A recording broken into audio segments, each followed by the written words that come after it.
मध्य प्रदेश के गृह एवं जेल मंत्री डॉक्टर नरोत्तम मिश्रा ने कांग्रेस पर जमकर हमला बोला। उन्होंने पूर्व सीएम दिग्विजय सिंह पर तंज कसने के साथ ही सरकार की तारीफ भी की है। कहा कुछ और था, किया कुछ और। बी टीम के लोग थे, कहा तो सदस्यता का था और कह रहे थे कि कमलनाथ जी की आंधी चल रही थी। आंधी ऐसी चली कि सब कुछ उड़ गया। वो आंधी अपनी सरकार को ही उड़ा ले गई, बमंडर हो गया, लांगूट बन गया वो।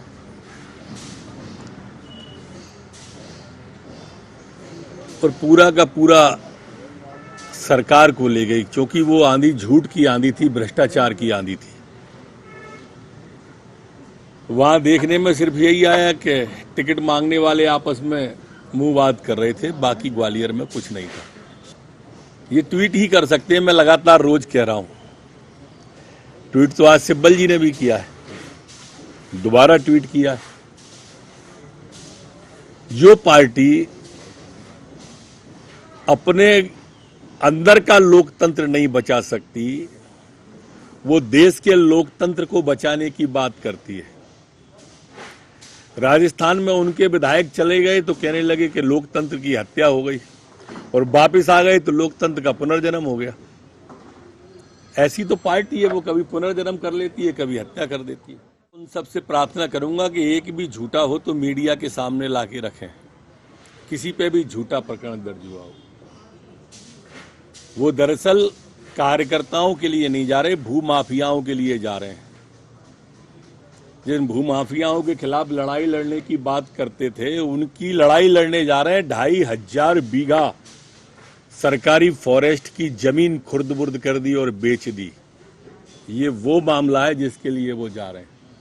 उन लोगों के लिए जा रहे हैं जो बिसलरी का पानी लोगों को जहर बना के बेचते थे, उनके लिए वो जा रहे हैं। और उन दोनों के बारे में भी अगर झूठा है तो जरूर मीडिया के सामने रख दें, हम तो उसी को सच मान लेंगे जो वो रखेंगे। कांग्रेस के समय में लालटेन युग में चला गया था प्रदेश, वो कांग्रेस कह रही है। चिमनी युग में चला गया था। हमारे मुख्यमंत्री शिवराज सिंह जी ने संबल योजना लागू कर दी, और आपने भी देखा होगा जो बिल 200 था 100 किया, 400 का 200 किया, सब आपके सामने आ गया है। ये जो बैकलॉग है, जो लॉकडाउन के पीरियड का है, जब लॉकडाउन के पीरियड में निर्बाध विद्युत की सप्लाई जारी रही, उन 3 महीने में बिल नहीं आया है। उसके बारे में भी कहा है कि वो समायोजित होगा। ये भी कहा है कि इस तरह का गरीब को कोई बिल नहीं भरना पड़ेगा। सारी बातें आ चुकी हैं। अब ये लोग ट्विटर और पेपर पर ही कुछ कर सकते हैं। या तो गांधी मुक्त कांग्रेस होगी या कांग्रेस मुक्त भारत होगा। दोनों में से एक बात भविष्य की संभावनाओं में दिख रही है, और लगभग रसातल की ओर ये कांग्रेस का जहाज जा रहा है। वो तो उच्च स्तरीय शुरू से ही है, उनकी बातों से भी लगता है। देखो, ये कोई तीसरे चौथी की परीक्षा नहीं है। इसमें पास होने वाले लोग, इन परीक्षाओं में जो नौजवान हमारा भावी भविष्य वाला आता है, वो कहीं ना कहीं जनता की भागीदारी में शामिल होता है। सरकार चलाता है, प्रशासन चलाता है, इलाज करता है। ऐसी परीक्षाएं बहुत आवश्यक हैं। अगर इसमें कोई पास अयोग्य व्यक्ति हो जाएगा तो वो जीवन से खिलवाड़ हो जाएगा। डॉक्टर बन जाएगा और उसे उतना ज्ञान नहीं होगा शरीर का, तो तकलीफ जाती है।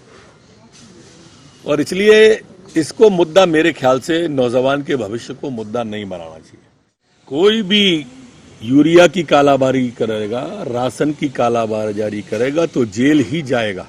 मुख्यमंत्री जी के स्पष्ट निर्देश आ गए हैं, नीचे तक निर्देश पहुंचा दिए गए हैं, और प्रशासन और शासन को ये चिंता करनी चाहिए। अगर कहीं भी कोई कालाबाजारी करता हुआ पकड़ा जाएगा तो उस क्षेत्र के थाने पर भी कार्रवाई होगी और अधिकारियों पर भी होगी।